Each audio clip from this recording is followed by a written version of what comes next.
మాది వరంగల్ జిల్లా. నా పేరు జయంతి, మా నాన్న పేరు శ్రీనివాస్, మమ్మీ పేరు పద్మ. నాకు వరంగల్లో 23rd ర్యాంక్ వచ్చింది.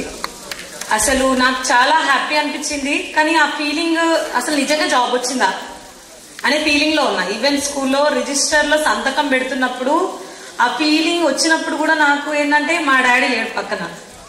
ఎన్నో అనుకుంటాం మనం మనుషులు ఉన్నప్పుడు సాధించాలని. కానీ 2017లో అవనిగడ్డ కోచింగ్ తీసుకున్నప్పుడు మా డాడీ వచ్చిండ్రు. అప్పుడు అవనిగడ్డ అంటే ఫుల్ భయం, ఫోన్స్ ఉండవు. మా డాడీని వదిలిపెట్టి ఒక్క రోజు కూడా ఉండలేదు. నేను ఇంటర్లో హాస్టల్ వేయించి ఎంత ఉండమని చెప్పినా కూడా నేను ఉండలేదు. అట్లాంటిది అప్పుడు ఒక 1 month ఉండి డాడీని పట్టుకొని ఏడ్చిన రోజులు. కానీ డాడీ వెళ్ళిపోయిన తర్వాత, కరోనా టైంలో డాడీ వెళ్ళిపోయిన తర్వాత అంత ఏడ్చిన దాన్ని ఇక్కడికి వచ్చిన తర్వాత ఎట్లా అలవాటు అయింది అనేది అది నాకు నేనే ఆశ్చర్యంగా, నాకు నేనే పరిచయం చేసుకున్నట్టు అయిపోయింది. ఇక్కడికి వచ్చి ఇంత భావం.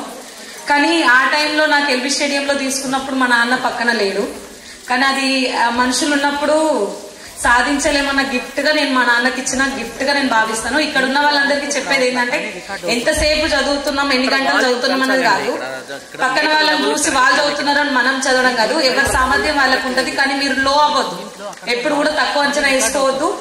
ట్రై చేయాలి, బాగా ట్రై చేయాలి. చదువుతున్నప్పుడు టెక్స్ట్ బుక్స్ చదువుతుంటే ప్రతి లైన్ కూడా ఈ క్వశ్చన్, ఈ లైన్ ని ఎలా ఫామ్ చేస్తారు. నేను ఎక్కువ ఎగ్జామ్స్ రాయలేదు ఇక్కడ, ఓన్లీ జస్ట్ కోచింగ్ తీసుకున్నాను. ఇంటి దగ్గర ఎక్కువ చదివాను. కానీ ప్రతి లైన్ కూడా ఏ విధంగా మనం ఎలా అడుగుతారు, ఎందుకంటే క్వశ్చనింగ్ ఫామ్ అనేది చాలా లెవెల్ మారిపోతా ఉంది.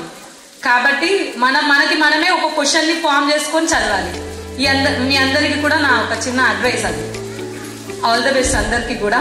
థ్యాంక్ యూ సార్ ఈ ఆపర్చునిటీ ఇచ్చినందుకు. థ్యాంక్ యూ సార్ టీచింగ్ చెప్పినందుకు.